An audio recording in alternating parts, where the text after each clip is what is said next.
पलवल के SPS international school में हरियाणा के राज्यपाल बंडारू दत्तात्रेय ने कहा कि स्कूल वो मंदिर है जहां मनुष्य के जीवन का निर्माण होता है। शहीदी दिवस पर देशवासियों को अमर शहीदों से प्रेरणा लेनी चाहिए। शहीदी दिवस पर शहीदों को याद करना व उनकी प्रतिमाओं को स्थापित करना सभी को गौरवान्वित करता है। हरियाणा सरकार ने प्राइवेट स्कूलों की तर्ज पर सरकारी स्कूलों में शिक्षा के लिए प्रदेश में 138 नए मॉडल सांस्कृतिक स्कूल शुरू किए हैं।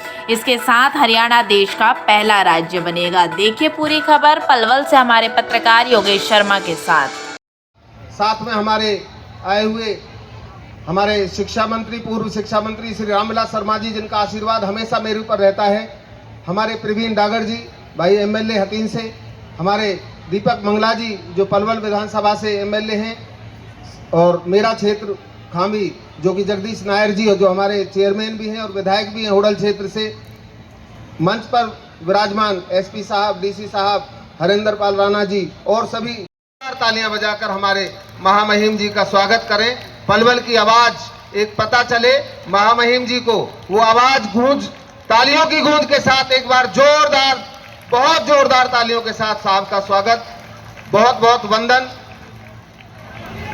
सभी मान्यवर अतिथियों से मैं कहना चाहता हूं, इस एसपीएस संस्था को चलाने के पीछे मेरा भी एक बहुत पवित्र उद्देश्य रहा है और मैं खुद भी एक अभाव के जीवन से निकलकर यहां तक का सफर तय कर पाया हूं और इसमें लगातार हमारे अध्यापकों के मेहनत से, मेरे साथियों के अपने प्रयासों से और मेरे जो भी सहयोगी रहे हैं सभी के एक आशीर्वाद के साथ में, और जो उनके साथ में जो ये संस्था आज पलवल क्षेत्र में अपना एक नया मुकाम हासिल कर रही है।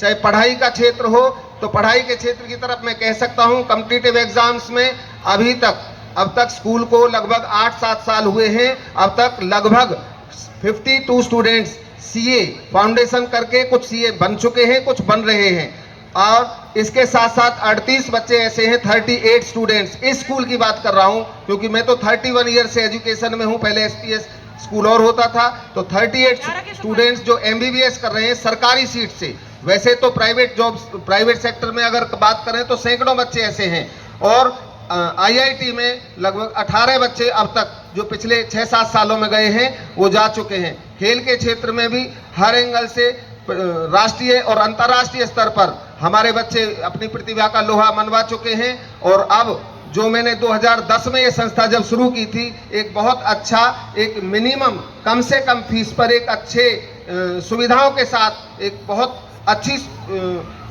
शिक्षा संस्थान देने का मन था, तो आज मैं एक पूरे सम्मान के साथ ये बात कहना चाहता हूं, आज विद्यालय के अंदर अपना स्विमिंग पूल जो अभी तैयार हुआ था, डीसी साहब ने उसका उद्घाटन किया। और ये सबसे बड़ी बात, जिस झंडे की आन बान और शान जो देश की है, हमारा 121 फुट का झंडा इस स्कूल के प्रांगण में, जो हमारे डीसी साहब के हाथों से, जिसका उद्घाटन सुबह, क्योंकि शाम को उसका फहराना उचित नहीं होता है, इसलिए करवाया साहब के माध्यम से।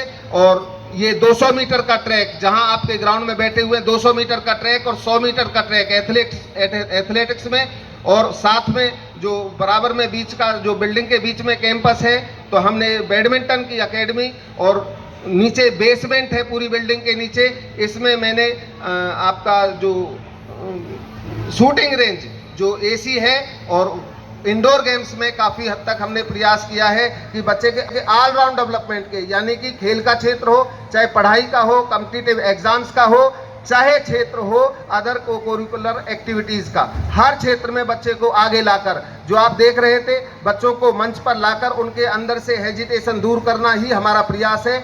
एक बार पुनः हमारे सभी मान्यवर अतिथियों का बारंबार स्वागत करते हुए उनका बहुत बहुत मैं धन्यवाद करता हूं और निवेदन करता हूं पलवल क्षेत्र के विधायक श्री दीपक मंगला जी से, वो भी अपने संक्षिप्त शब्दों में और हमारे आए हुए मेहमानों का स्वागत करें, क्योंकि उनकी जिम्मेदारी बनती है, उनकी विधानसभा क्षेत्र के अंदर ये कार्यक्रम है। तो श्री दीपक मंगला जी।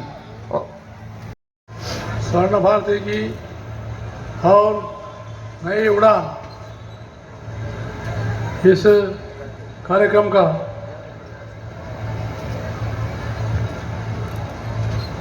जो इस मंच पर विराजमान श्री दीपक मंगल जी, विधायक पलवल श्री प्रवीण कुमार जी, श्री जगदीश नायर जी,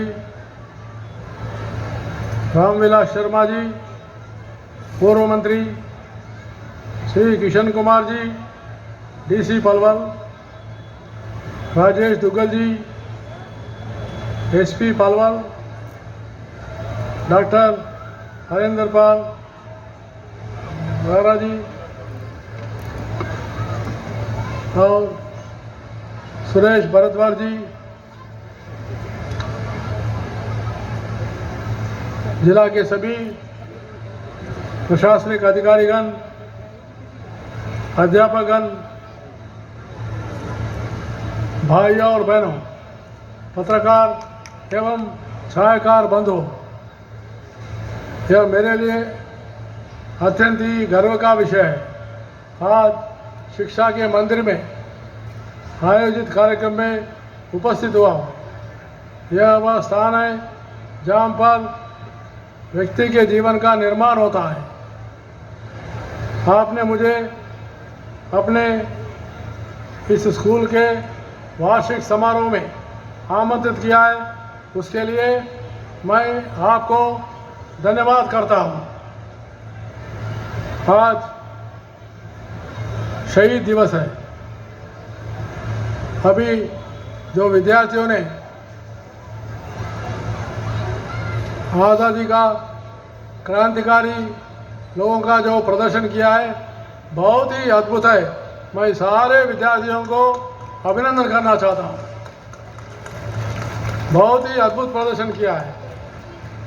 जैसे कि हमारा स्वतंत्र संग्राम का इतिहास एक बार पुनः आज दोहराया, ऐसा आज जो लड़कियां और लड़कियों ने जो प्रदर्शन किया है, फिर एक बार अपने को आज़ादी का अमृत महोत्सव का दृश्य यहाँ स्पष्ट हुआ है।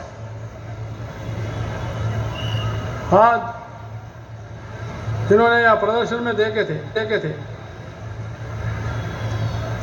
इस दिन 23 मार्च 1931 को भगत सिंह, राजगुरु, सुखदेव ने देश की आज़ादी के लिए अपना सर्वोच्च बलिदान दिया था। उनकी इस अमूल्य शहादत पर मैं उन्हें श्रद्धा सुमन अर्पित करता हूँ। हमारी युवा पीढ़ी को भी इन शहीदों से राष्ट्र प्रेम की शिक्षा ग्रहण करनी चाहिए। आपके विद्यालय में भी आज राष्ट्र को समर्पित महान विभूतियों की प्रतिमाओं को स्थापित किया गया है। अभी मैंने महान वैज्ञानिक एवं देश के 11वें राष्ट्रपति डॉक्टर APJ अब्दुल कलाम, राष्ट्रीय एकता के सूत्रधार सरदार वल्लभ भाई पटेल, देश में युवाओं के प्रेरणा स्रोत स्वामी विवेकानंद जी की तथा महान वैज्ञानिक जगदीश चंद्र बसु जैसे महान विभूतियों की प्रतिमाओं का अनावरण किया है। जैसा कि मुझे बताया गया कि विद्यालय में नेताजी सुभाष चंद्र बोस की प्रतिमा का निर्माण का भी कार्रवाई जा रहा है, जो सराहनीय कदम है। आज़ादी के अमृत महोत्सव की श्रृंखला में और शहीद दिवस पर शहीदों को याद किया जाना और महापुरुषों की प्रतिमा स्थापित करना, यह सबको गौरवान्वित करने वाला है। जीवन में शिक्षा का अमूल्य योगदान है। आज के वैश्विक दौर में शिक्षा अनेक धाराएं व्यक्ति को विभिन्न विधाओं का धनी बनाती है। लेखन, नृत्य, गायन, भाषण इत्यादि जहाँ मनुष्य के व्यक्तित्व को निखारने का कार्य करती है, वही गणित, भौतिक, रसायन शास्त्र, अर्थशास्त्र, तथा समाजशास्त्र जैसे विषय जीवन को नियाने में मददगार साबित होता है। आज आपके इस कार्यक्रम का शीर्ष का भी आज़ादी का अमृत महोत्सव स्वर्णिमा भारत की ओर नई दुनिया रखा है। विश्व में भारत की पहचान युवाओं के देश के रूप में है। देश में 35 वर्ष के आयु तक के करीब 65 करोड़ से अधिक युवा है, जिसके कारण देश में अतः युवा एवं श्रमशक्ति विद्यमान है। आज देश की उन्नति में युवाओं की भागीदारी सुनिश्चित करने के लिए उन्हें अच्छे संस्कार, उचित शिक्षा एवं प्रौद्योगिक विशेषज्ञता तथा ई गवर्नेंस द्वारा नए स्टार्टअप शुरू करने के लिए प्रेरित किया जा रहा है। इसलिए दुनिया आज नए भारत की ओर आशा व उम्मीद की निगाहें देख रही है। इसको बल देने के लिए आज की युवा पीढ़ी को जुआ, हिंसा व नशा मुक्त होने की आवश्यकता है। इसके लिए आपके जैसे स्कूलों की अहम भूमिका हो सकती है। विद्यार्थियों के चहुमुखी विकास के लिए हमारी केंद्र सरकार ने देश में नई शिक्षा नीति 2020 लागू की है, जिसमें प्रौद्योगिक शिक्षा पर बल दिया गया। इस नीति को पूरे देश में 2030 तक लागू करने का लक्ष्य रखा है। इसके बाद शिक्षा के क्षेत्र में क्रांतिकारी बदलाव आएंगे और युवाओं के स्वर्णिमा भविष्य का सूत्रपात होगा।